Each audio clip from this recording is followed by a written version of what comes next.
You probably know how it feels to be spiraling. One small thing happens, and before you know it, your brain turns everything into a full-blown disaster. I've been feeling that way for a long time, and I know how it feels to be spiraling. And I started asking myself a question that is super powerful, that actually stops me from spiraling down, from overreacting to tiny things that happen to me. And it's so stupid simple, really. And it stops my brain from making everything worse. And I want to tell you that question right now, but I think it doesn't make sense if I tell you right now, because the simple trick just makes sense when you understand the context.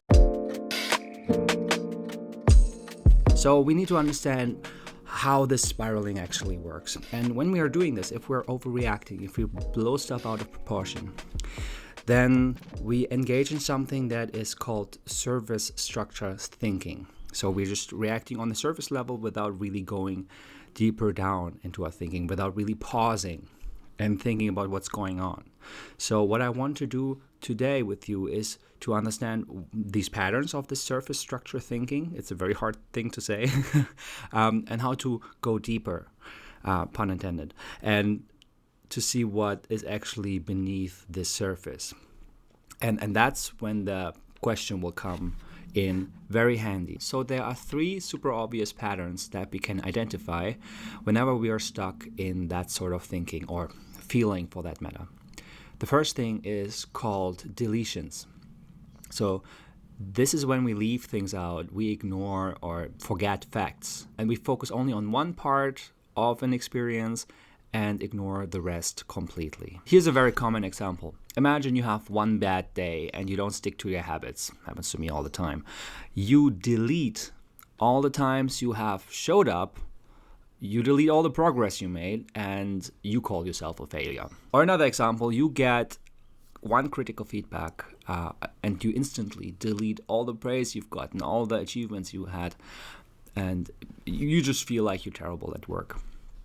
And even though the big picture says otherwise, but you delete all the other evidence that, proves that you are not that bad as you think in this moment. So deletion makes our thinking super narrow, and that's when everything feels more extreme than it actually is. And as you will soon see, these patterns are all kind of working together. Sometimes you would even think, okay, well, this example applies to the other pattern too.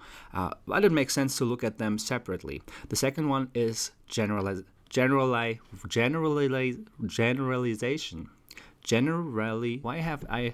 I should have written down a different word. Generalization. I hope you understand the word. I will show it here in the video, so if you have any doubt, it's that word here, there.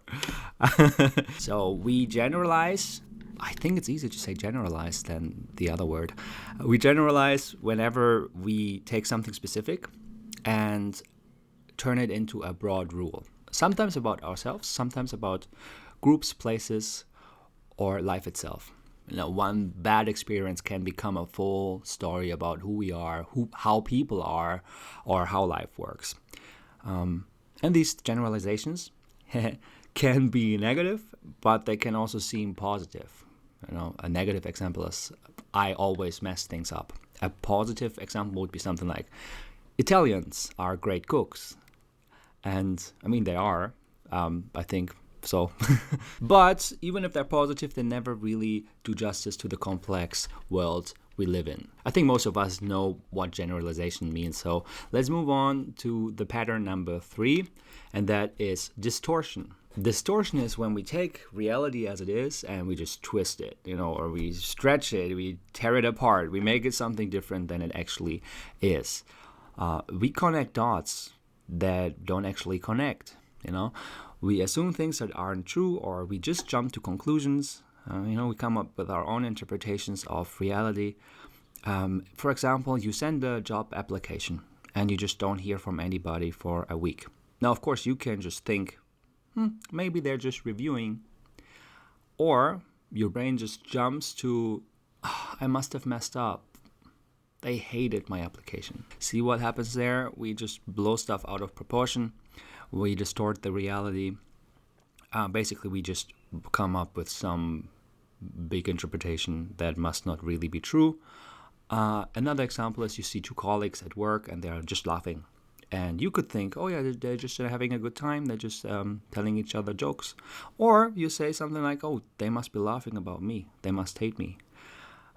Even though there's no proof for that, it just seems real to you and you feel bad about yourself, or you might even start resenting the other people. So instead of looking at reality, we do something that we humans really love to do. We tell ourselves very convincing stories. And as I told you, these three patterns tie together pretty well. They work together, you might say. And I find it really good to use the example story for that. Because we really create stories based on the little facts we allow ourselves to see. Deletion, generalization, and distortion, they're shortcuts your brain uses to make sense of things. But they often leave out important context, right? So we delete an experience, a memory, and that makes it easier to distort the whole memory, to distort the whole experience. When I generalize and I say I always mess things up, I delete all the memories of me achieving something, actually doing something great, achieving, getting praise, right? So when I generalize, I also tend to just delete things from my mind. And that also leads to me distorting the whole reality, right? So as you can see, it just mixes well together. And I think this is the whole danger. And that's what leads us to spiral down these thoughts, because we are just, trying to shape reality in a way that is not good for us. And we immediately come up with stories that are not really flattering, and that makes us spiral and overreact to things, right? Because we create these stories, and these stories get worse and worse and worse over time. The more we spiral, the more we believe these stories that we are telling ourselves. And that is the big danger. Okay, I don't want to leave you waiting any longer. Here is the question. You might even laugh at me because this question is so simple, but again, it is more powerful now that you have all the context and you can use it much more wisely. So the question is, what else could be true? What else could be true? So when you use that question, you actually stop in your tracks and you literally, me and these words today, you literally question what you're thinking at the moment. You question how you feel, you question what you think, right in the moment when you're upset. Again, this question is only as powerful as you allow it to be. For that, you needed the context. You need to know actually what this question is doing with you. It will help you to bring in the context of the situation, right? You are sitting there, you're spiraling, you're like, nobody loves me, everybody hates me, and you're like asking yourself, what else could actually be true? And you're trying to find a counter story. Oh, everybody hates me. What could actually be true? What else could be true? And then you're like, hey, my mom loves me, my partner loves me, or at least they like me, Or what is true is they spend time with me. Last week, they took a whole holiday with me, or whatever you can think of in that moment. These colleagues, they were laughing at me. They probably just made a joke and they just had fun with each other. It probably has nothing to do with me. And you will start to allow different perspectives and different stories that can counterbalance this horrible stuff in your mind, right? It hopefully slows it down a little bit. So this question is powerful for two reasons. It invites context into the situation, which you really need, so you don't delete, you don't generalize, you don't distort reality. And the second thing the question does is it helps you to become more present. It makes you stop and say, like, wait, what's actually going on here? It will bring you into the present moment, and which is a great start. But you will have to stay in this moment and work hard to actually find the answer. So instead of just thinking this question inside your head, you need to sit with it. You need to actually ask that, maybe even write it down, take a moment. In the beginning, especially I would say writing down is really, really helpful when you have never done that before.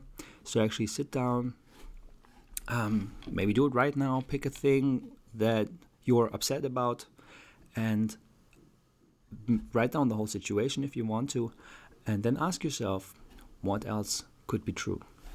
And then don't just stop in the first answer, and try to come up with a few possibilities. Again, I'm saying possibilities, let's just be imaginative. Even if you don't believe these other stories, these other perspectives, just bear with me and try to create a list. I really like to use the word maybe when I do something like this, so it makes it much easier to brainstorm because you don't have to be attached to it if it's true or not. You don't have to believe the possibilities yet. Maybe I didn't get ghosted. Maybe they're just busy. Maybe I didn't fail. Maybe I just had a rough day. And again, the goal is not to find the right answer. It's just about opening you up for more possibilities, finding more stories, Remind your brain that the first story that comes to your mind, in this case, the spiraling story, the negative story, is not the only one, There's billions of stories that we can tell ourselves. We as humans have this uncanny ability to craft stories. It's crazy. Like, it's a curse and it's a blessing. It's what keeps us together. It's what creates all these societies, and it makes it possible for us to work together, to be together, right? Stories is the glue of society, I would say. But again, it's also these small stories that we tell ourselves that can be really harmful, and that they actually lead us to spiral. And then these stories, they run so deep. We tell ourselves these stories and we start telling them and repeat them. And at some point, something horrible happens. And that is when we start believing that everything is true, that all these stories are true, especially the bad ones, which makes it even easier to spiral down next time. If I have already crafted this story of I'm horrible, I'm a bad friend, I'm a bad daughter, I'm a bad son, if I already had this, then I just have to open my drawer, take the story, and put it back in, and I'm ready to spiral down there. Every feeling you have sits on top of a story you're telling yourself. And once you start seeing that, it gets really interesting.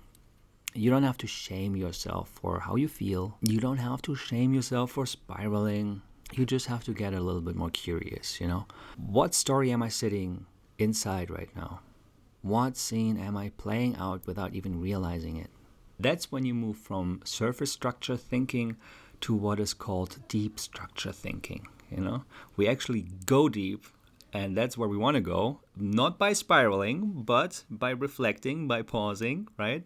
So the more you pause, the more space you create, the more perspectives you can hold.